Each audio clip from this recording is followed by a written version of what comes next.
வணக்கம்.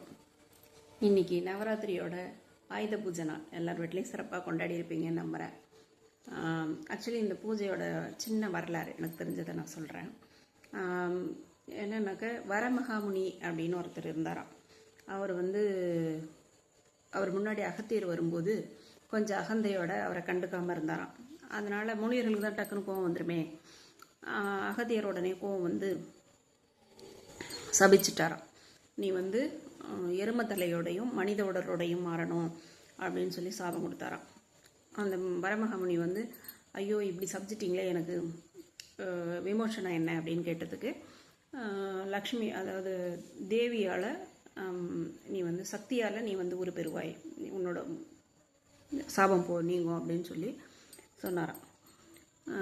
சாபம் விஷன் கொடுத்தாராம். உடனே அந்த நிமிஷமே அவர் எரும தலையாகவும் மனித உடலாகவும் மாறிட்டாராம். ஆகி மகிஷாசுரன் அப்படிங்கிற பேர் அவருக்கு.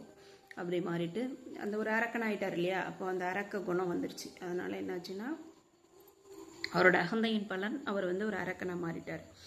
அந்த அரக்க குணத்தால் அவர் என்ன பண்ணாருன்னா, இருக்கிற எல்லா முனிவர்களுக்கும் தொல்லை கொடுக்க ஆரம்பிச்சிட்டார். எல்லாரையும் தொந்தரவு பண்ணுறது அது மாதிரி பண்ண ஆரம்பிச்சிட்டார்.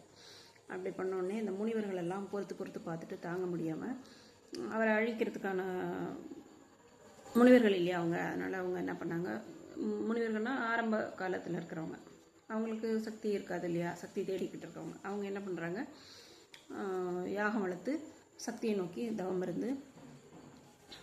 இருக்கிறாங்க. யாகம் வளர்த்து வேண்டி வணங்கிக்கிறாங்க. அப்படி வணங்கும்போது சக்தி அவங்க முன்னால் தோன்றுறாங்க.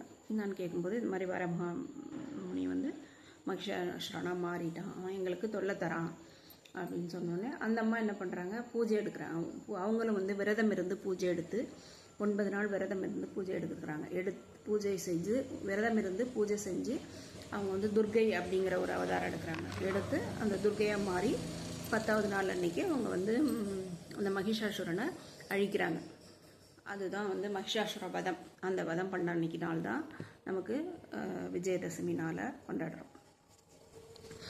இந்த விஜயதசமி நாள் அன்னைக்கு இதை நம்ம இப்படி எடுத்துக்கணும். எப்படின்னா, நம்ம மனசில் இருக்கக்கூடிய பொறாமை, குரோதம்,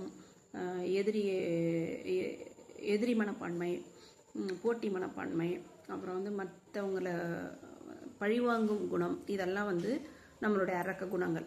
இது நமக்குள்ளே இருக்குது. எல்லாருக்கிட்டேயும் நல்ல குணம் இருக்குது, கெட்ட குணம் இருக்குது. இந்த நல்ல குணங்கள் நமக்குள்ளே இருக்குது.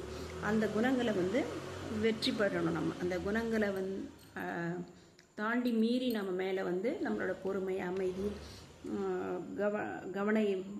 கவனமாக இருக்கிறது, இந்த மாதிரி விஷயங்கள்